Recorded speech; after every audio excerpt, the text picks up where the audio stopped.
Break के बाद स्वागत है आपका। आप देख रहे हैं इंडिया न्यूज, आपके साथ मैं सृष्टि मिश्रा। ये कहानी केवल कानून या चिकित्सा की नहीं है, बल्कि एक पिता के संघर्ष, एक मां की ममता और एक युवक का 13 साल के मौन इंतजार की है। हरीश राणा का मामला भारत के कानूनी इतिहास में गरिमापूर्ण मृत्यु का एक मील का पत्थर बन गया। हरीश की अंतिम विदाई का एक वीडियो सोशल मीडिया पर वायरल हो रहा है। पहले आपको उसको दिखाएंगे और फिर दर्द और मजबूरी की पूरी दास्तान सुनाएंगे। आप बने रहिए और आप देखिए, सुप्रीम कोर्ट के ऐतिहासिक फैसले पर हरीश राणा की इच्छा मृत्यु होगी। और बता दें आपको, इसके लिए उन्हें एम्स में भर्ती करा दिया गया है। गाजियाबाद के रहने वाले हरीश राणा की जो कहानी है वो पूरे देश को भावुक कर रही है। और अब आपके टीवी स्क्रीन पर ये 6 तस्वीरें, 13 साल का परिवार का इंतजार। दूसरी तस्वीरें सुप्रीम कोर्ट के द्वारा ऐतिहासिक फैसला। दर्शकों, तीसरी तस्वीर एक मजबूर पिता की दास्तां कहती है। चौथी तस्वीर बेबस मां जिसने अपने कोख में 9 महीने तक इस लाडले को पाला। अब अपने आंखों के सामने उसे जाता हुआ देखना एक मां के लिए सबसे बड़ा दुख का दिन होगा। पांचवी तस्वीर उनकी अंतिम विदाई, जहां यह तैयारी की जा रही है दिल्ली के एम्स हॉस्पिटल में। छठी तस्वीर AIIMS यानी कि एम्स तैयार है हरीश राणा की इच्छा मृत्यु के लिए। यह कहानी भावुक करती है, यह झकझोरती है, यह माता पिता के उस अनंत काल के सफर को बयां कर रही है, जहां एक मजबूर माता और पिता 13 साल तक अपने बच्चे के सकुशल लौटने का इंतजार करते हैं। लेकिन अफसोस है, दुख है, दर्द है कि उनका बच्चा कोमा से बाहर नहीं आ पाता है। 13 साल के लिए अपने बेटे के लिए वरदान मांगने वाली मां आज बेबस है। और बात साल 2013 की है। हमने आपको ये पूरी कहानी अब आपको बताने की बारी आ गई है। हरीश राणा चंडीगढ़ में पढ़ाई कर रहे थे। एक दुर्भाग्यपूर्ण दिन वो अपनी पीजी की 4थी मंजिल से गिर गए। इस हादसे ने उनके सिर पर गहरी चोट पहुंचाई, जिसने उन्हें परमानेंट वेजिटेटिव स्टेट यानी PVS में धकेल दिया। हरीश जीवित तो थे, सांसें चल रही थीं, उनकी आंखें भी खुलती थी, लेकिन वे ना कुछ बोल सकते थे, ना किसी को पहचान सकते थे और ना ही अपने शरीर का कोई अंग हिला सकते थे। पिछले 13 साल से वे 100% विकलांगता के साथ बिस्तर पर थे। हरीश के बूढ़े माता पिता ने 13 साल तक उनकी सेवा की। उन्होंने अपना घर तक बेच दिया ताकि बेटे का इलाज करा सके। लेकिन जब डॉक्टरों ने कह दिया कि सुधार की गुंजाइश शून्य है, तो थके हुए माता पिता ने अदालत का दरवाजा खटखटाया। उनका कहना था, हम अपने बच्चे को हर दिन मरते हुए नहीं देख सकते। हम बूढ़े हो रहे हैं, हमारे बाद उसका क्या होगा? उसे इस असहनीय पीड़ा से मुक्ति मिलनी चाहिए। 11 मार्च 2026 को सुप्रीम कोर्ट ने हरीश के पक्ष में फैसला सुना दिया। आपको बताएं कि जस्टिस JB पारदीवाला और जस्टिस KV विश्वनाथन की बेंच ने कहा कि सम्मान के साथ मरने का अधिकार जीवन के अधिकार यानी आर्टिकल 21 का हिस्सा है। अदालत ने इसे प्यार, नुकसान, चिकित्सा और करुणा का संगम बताया। हरीश एम्स के पैलिएटिव केयर यूनिट में भर्ती किया गया है। यहाँ की प्रक्रिया को लेकर लोगों के मन में कई सवाल हैं, जिनका जवाब एम्स के विशेषज्ञों ने दे दिया है कि आखिर उनकी इच्छा मृत्यु पर अब आगे की प्रक्रिया क्या होगी। ये कितने पीड़ा की बात है, ये कितने दुख की बात है। ये दास्तां उस माता पिता की है जिसने अपने बच्चे के देखभाल के लिए पूरे तरीके से अपने घर को बेच दिया। और आप सोचिए किस तरीके से माता पिता पर क्या गुजर रही होगी। कुछ और आपको जानकारी देंगे कि ये पूरी दास्तां क्या व्याख्या करती है, कैसे दी जाती है पैसिव यूथेनेशिया। जी हाँ, आपको हम पूरी जानकारी देंगे कि इसकी क्या प्रक्रिया होती है। आपको ग्राफिक्स के माध्यम से हम बताएंगे कि कैसे दी जाती है पैसिव यूथेनेशिया। दर्शकों, ये किसी को मारना नहीं बल्कि प्राकृतिक मौत का रास्ता साफ करना होता है। जी हां, नेचुरल डेथ जिसको कहते हैं। पैसिव यूथेनेशिया में इलाज रोककर दर्द महसूस नहीं होने दिया जाता है। हरीश को जीवित रखने के लिए कृत्रिम तरीके से धीरे धीरे यहां पर सपोर्ट सिस्टम को हटा लिया जाता है। ऐसी दवाएं दी जा रही हैं जिससे शरीर गहरी शांति में चला जाए। पैसिव यूथेनेशिया में लगने वाला समय मरीज की शारीरिक स्थिति पर निर्भर करता है। यह प्रक्रिया कुछ दिनों से लेकर 2-3 हफ्ते तक चल सकती है। और जहां यह जानकारी सामने आई कि मौत को जल्दबाजी में नहीं बुलाएंगे बल्कि शरीर को प्राकृतिक गति से शांत होने देंगे, यानी नेचुरल तरीके से शरीर में अचानक से शांति आ जाती है। जहां पैसिव यूथेनेशिया में इलाज रोककर दर्द महसूस नहीं होने दिया जाता है। ये देखिए, हरीश के दर्द की कहानी को हम आपको बता रहे हैं कि आखिर पैसिव यूथेनेशिया क्या होता है, कैसे इसकी प्रक्रिया दी जाती है। क्योंकि देखिए, ये जो कहानी है ये दिल झकझोर देने वाली कहानी है।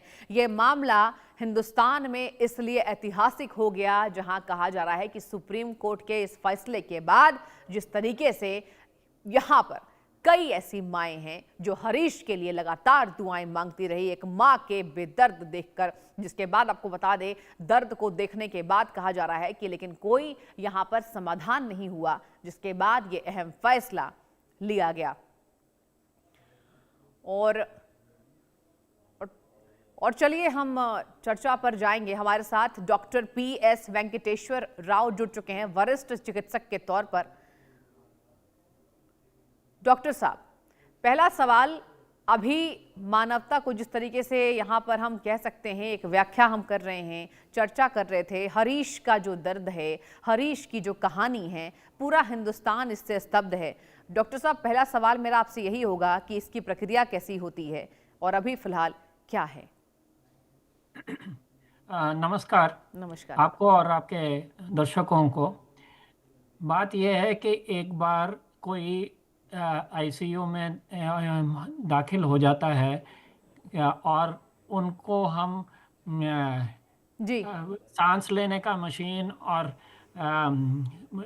दूसरे मशीनों से जैसे कि किडनी अगर काम नहीं कर रहा है तो हम डायलिसिस पे डाल देते हैं। और ऐसे कई प्रक्रिया हैं जिससे कि हम उनको ज़िंदा और रख सकते हैं, ये सोचकर कि ये वापस ठीक हो जाएंगे। पर कभी कभी ये होता है कि उसका जो मस्तिष्क है, वो ब्रेन जो को कहते हैं, वो डेड है, माने वो कम्प्लीटली काम नहीं कर रहा है और वो उस फिर रिकवरी का कोई चांस ही नहीं है, माने वो वापस आने का चांस नहीं है। तो ऐसी स्थिति में अगर हम इनको मशीन से सांस देते रहें और इनका हार्ट को दवाई देकर चालू रखें और दूसरे चीज़ों के लिए सब हम दवाई देते रहें, तो ये जिसको अंग्रेज़ी में कहते हैं वेजिटेटिव स्टेट, माने जैसे कि किसी को जैसे कि सब्जी या कुछ ऐसी चीज़ हो जिसको ना मस्तिष्क है ना उसको कुछ भी एहसास है कि क्या हो रहा है। तो ऐसे पेशेंट को आप अगर हम लोग जिंदा रखते हैं जी, तो इसमें एक तो हमें मालूम नहीं है कि पेशेंट को कुछ भी एहसास हो रहा है कि नहीं हो रहा है, पर इतना तो हमें मालूम है कि पेशेंट्स के जो माँ बाप हैं जो और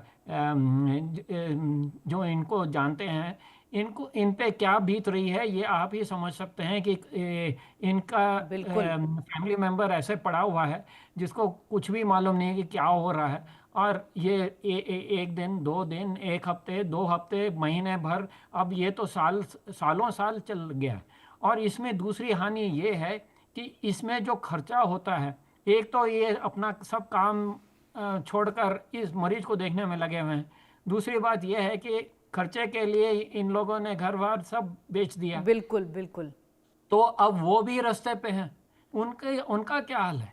इसीलिए ये यूथेनेसिया की बात हुई है। और ये जो पैसिव यूथेनेसिया सिर्फ ये है कि ये नहीं कि हम कोई दवाई देकर इनको मार रहे हैं, ये है कि हम ये जो आर्टिफिशियल हमारे मशीनों के यूज़ कर जिसको इस्तेमाल करके हम किसी को ज़िंदा रख रहे हैं, उन मशीनों को हम रोक सकें। अब इसमें लीगल समस्या ये है कि अगर हम डॉक्टर्स ने डिसाइड किया और हमने इसको बंद कर दिया तो हम पर ये जुल्म होता है, ये माना जाता है कि हमने मार दिया पेशेंट को। इसीलिए इसके लिए यूथेनेसी का लॉ पास होना है और इसको सपोर्ट मिलना है, लीगल सपोर्ट, जैसे बिल्कुल, कुछ देशों में मिला है। बिल्कुल। जब तो अगर उसके लिए कुछ क्राइटेरिया होता है कि भाई ईईजी में कोई ब्रेन में एक्टिविटी नहीं है और कुछ और ये और एक कमेटी उसको देखकर चेक करके बताएगी कि हाँ ये पेशेंट एक्चुअली कंप्लीटली मृत्यु हो गई है और इसके वापस आने की कोई चांस नहीं है। ये बिल्कुल। रेगुलेशंस इसलिए हैं कि ये ना हो कि कोई जानबूझकर किसी को मृत्यु कहकर उसके ऑर्गन्स को हार्वेस्ट करे और डोनेशंस के लिए। इसलिए ये कुछ सेफ्टी मेजर्स ज़रूरी है। और अब सुप्रीम कोर्ट ने ये पहला केस में कह दिया है। अब मैं समझता हूँ कि आगे बहुत और ऐसे केसेस में मदद मिलेगी। बिल्कुल। डॉक्टर साहब, बहुत अच्छी आप जानकारी दे रहे हैं और आपसे हम विस्तार से जानना भी चाहेंगे। इसी बीच हमारे संवाददाता जावेद भी जुड़े हुए हैं। एक बार जावेद का भी रुख कर लेते हैं, फिर मैं आपके पास लौटूंगी। जावेद, 13 साल का वो दर्द भरा यहाँ पर सफ़र, कहा जा रहा है कि हिंदुस्तान के इतिहास में ऐसा होगा जब एक माता पिता के सामने उनके लाडले की अंतिम विदाई होगी। जावेद, पूरा हिंदुस्तान भावुक है, पूरा हिंदुस्तान इस बार आंसू बहा रहा है, हरीश के लिए दुआएं मांग रहा है, बताइए।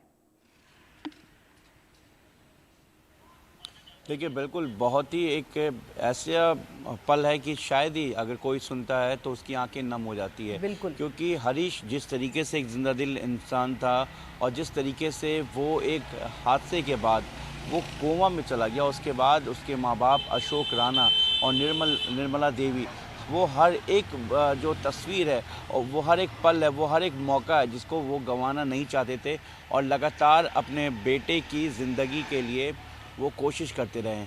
लेकिन जिस तरीके से सुप्रीम कोर्ट में उनके पिता ने अपने बेटे के लिए इच्छा मृत्यु की, जिससे से उन्होंने इसकी जो अपील की, उसके बाद कोर्ट ने इसे मानी। कहीं ना कहीं एक जीत भी है तो दूसरी तरफ एक गम भी, क्योंकि एक पिता की एक लंबी कहानी है अपने इस बेटे के लिए, जो लगातार कोशिश करते रहे कि शायद उनका बेटा उठ जाए। लेकिन जिस तरीके से हरीश राणा को एम्स में भर्ती कराया गया, उसके बाद जिस तरह से शिफ्ट कराया गया गाज़ियाबाद से, और सुप्रीम कोर्ट ने जब इसकी इजाज़त दी, उसके बाद डॉक्टरों का जिस तरीके से हमारे गेस्ट डॉक्टर जो बता रहे थे कि एक पूरा प्रोसीजर होता है, सुप्रीम कोर्ट के साथ साथ डॉक्टरों की एक पूरा पैनल होता है जो धीरे धीरे इस प्रोसेस को आगे बढ़ाता है। एक माँ जहाँ अपने बेटे को ये नहीं जानती कि अंदर की तरफ क्या हो रहा है, लेकिन जब एम्स में अंदर उनके बेटे को शिफ्ट किया गया तो उन्होंने अपने बेटे को एक उस बच्चे की तरह, जब बच्चा पैदा होता है तो उसके माथे को चूमा जाता है, तो ठीक निर्मला देवी ने वैसे ही हरीश को चूमा। उसके बाद वो अंदर गया।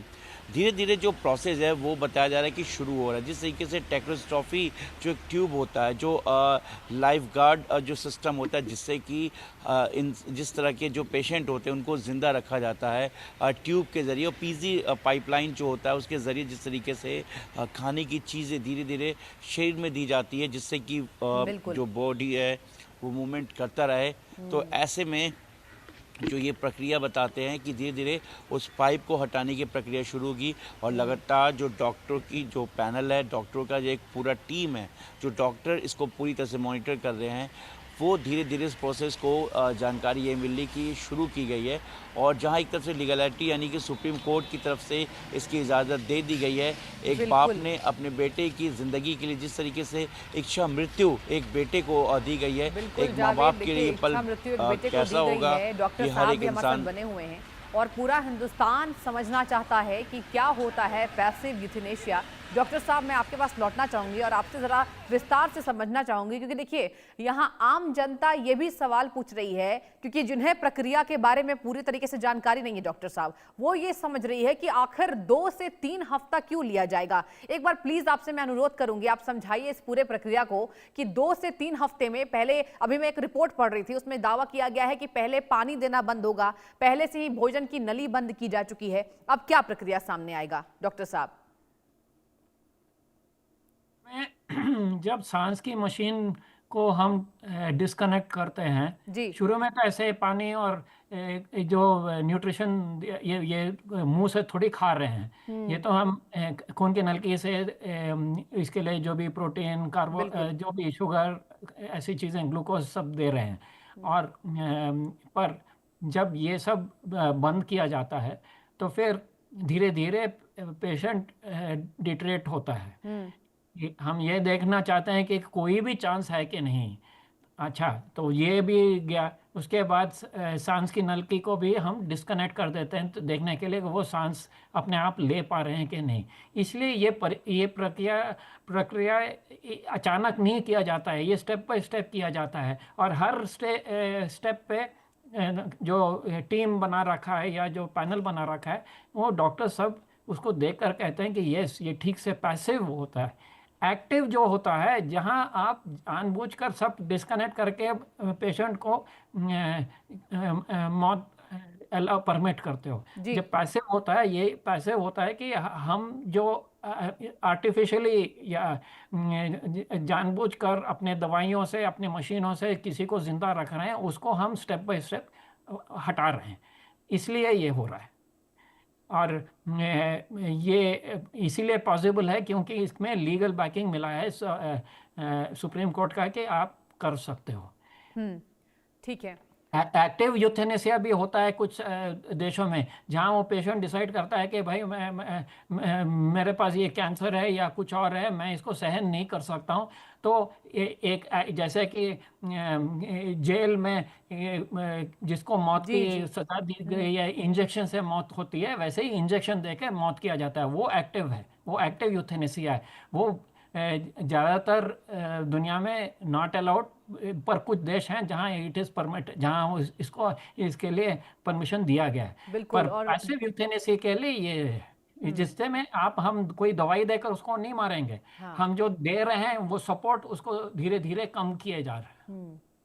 डॉक्टर साहब, आपकी इस जानकारी से जरूर जनता को जवाब मिल गया होगा, जिस तरीके से कौतूहल था मन में कि आखिर क्यों 2 से 3 पूरे हफ्ता लिए जाएंगे हरीश राणा की इच्छा मृत्यु को लेकर। और आपसे मैं ये भी जानना चाहूंगी कि कहा जा रहा है विभागाध्यक्ष के द्वारा, यानी डॉक्टर सीमा मिश्रा के द्वारा ये पूरी निगरानी की जा रही है, किस तरीके से सपोर्ट सिस्टम को हटाया जाएगा, उसके बाद की आगे की प्रक्रिया क्या होगी। मैं आपसे जानना चाहूंगी डॉक्टर साहब, अगर हम बात करें हरीश राणा की अभी की स्थिति क्या बयां कर रही है?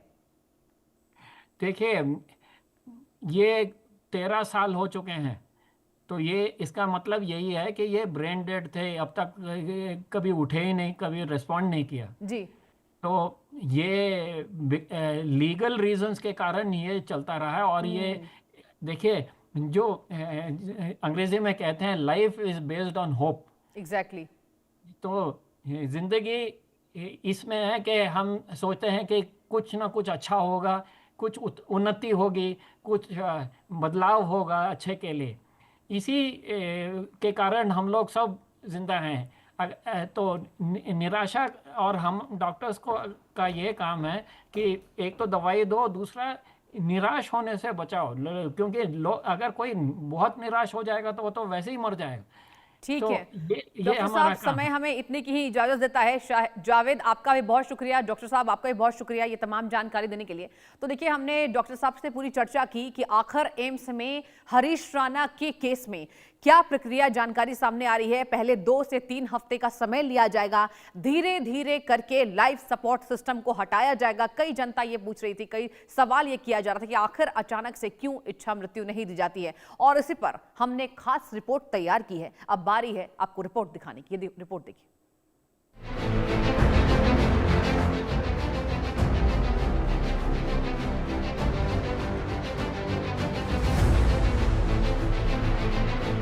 बिस्तर पर पड़ा ये शरीर तो जिंदा है, लेकिन 13 साल से केवल एक लाश बनकर रह गया है। नाम है हरीश राणा। हरीश की सांसें तो चल रही हैं, लेकिन उसे खुद जीने का एहसास नहीं है। दिन, महीने, साल गुजरते चले गए। उठने की सारी उम्मीदें खत्म होती गई, लेकिन बदकिस्मती ऐसी कि मौत भी नहीं आई। पिछले 13 साल से हरीश की जिंदगी का सच केवल 6x3 का ये बेड है।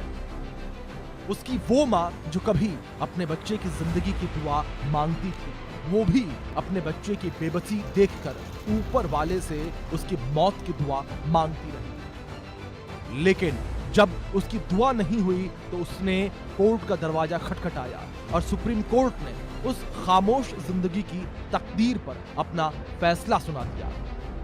तो हरीश राणा है तो पिछले 13 वर्ष से, जैसा हमारी नॉलेज में है, पिछले 13 वर्ष से वो कोमा में जी। और उन्होंने पहले भी एक बार रिक्वेस्ट की थी गवर्नमेंट ऑफ इंडिया कोर्ट से कि जो कोई ऐसा बना दिया जाए जिसमें इच्छा मृत्यु न मिल जाए, लेकिन शुरू में शायद वो सक्सेस नहीं हुए। बीच में उन्होंने गवर्नमेंट से भी कहा था भी मैं भी बुजुर्ग हूँ, मैं इस बच्चे का खर्चा इस अवस्था में उठाने में बड़ा असमर्थ हूँ, नहीं कर सकता, क्योंकि उनके पापा भी जो है वो भी बेचारे अपना बेकरी का या पेस्ट्री का ऐसे काम करते हैं। उम्र भी उनकी काफी है, तो वो अपनी उम्र की वजह से अपने को असमर्थता जाहिर उन्होंने की कि मैं नहीं कर सकता इस बच्चे का, तो या तो गवर्नमेंट इसका खर्चा उठा ले या यूपी गवर्नमेंट इसका खर्चा उठा ले। तो उनकी बातों को कोई तवज्जो नहीं दी।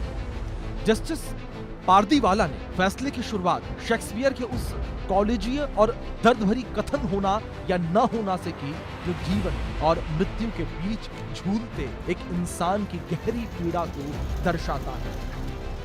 कोर्ट ने बड़े ही संवेदनशील और मानवीय दृष्टिकोण से मृत्यु चुनने के अधिकार पर साफ किया कि सुसाइड भारत में पूरी तरह प्रतिबंधित है, लेकिन पैसिव इच्छा मृत्यु के मामलों में मरीज की हालत तय करेगी कि क्या फैसला होगा। फैसले से पहले जस्टिस हरीश के माता पिता से मिले, साथ ही एम्स के डॉक्टर से भी रिपोर्ट मांगी, जिसमें लिखा था हरीश अब कभी नहीं ठीक हो सकता। हरीश राणा का ख्वाब था इंजीनियर बनने का। चंडीगढ़ में बीटेक की पढ़ाई कर रहा था, लेकिन 20 अगस्त 2013 को हुए दर्दनाक हादसे उसके सपनों के साथ साथ माता पिता के सपनों को भी हमेशा के लिए खत्म कर गए। माननीय सुप्रीम कोर्ट द्वारा एक अहम फैसला सुनाते हुए गाजियाबाद के ही रहने वाले हरीश राणा को आज इच्छा मृत्यु की अनुमति दे दी गई है। इसी सोसाइटी में हरीश राणा रहते हैं। परिवार वालों की तरफ से लगातार इच्छा मृत्यु की मांग अपने बेटे की जा रही थी। दरअसल इसी सोसाइटी के बाहर हम मौजूद हैं, जो कि राजनगर स्थित है और राज एम्पायर सोसाइटी का नाम है। बेहद ही दर्दनाक हादसा जो है 2013 चंडीगढ़ में हुआ था, जहां पर Harish Rana BTech final year के छात्र थे। पीजी की 4थी मंजिल से गिर गए थे, उसके बाद से लगातार बेड पे ही वेंटिलेटर पर थे। हरीश अपने कॉलेज की 4थी मंजिल से गिरकर कोमा में चला गया। तब से बिस्तर पर पड़ा हरीश न हंस सकता है न रो सकता है, वो करवट तक नहीं बदल सकता। खाने के लिए लिक्विड खाना और पाइपलाइन, पेशाब के लिए बैग। हरीश एक जिंदा लाश की तरह है, जिसकी सांसें तो चल रही हैं, लेकिन जीने के कोई मायने नहीं है। हरीश अपने दर्द का इंतजार भी करने की हालत में नहीं है। वो इशारों में ही अपनी बातें करता है। 13 साल के इलाज में हर डॉक्टर ने हाथ खड़े कर दिए और इलाज की वजह से घर बिक गया। पिता की नौकरी चली गई। उसके बाद एक माँ ने अपने बेटे के लिए मौत की दुआ मांगी, जो स्वीकार हो गई। Bureau report, India.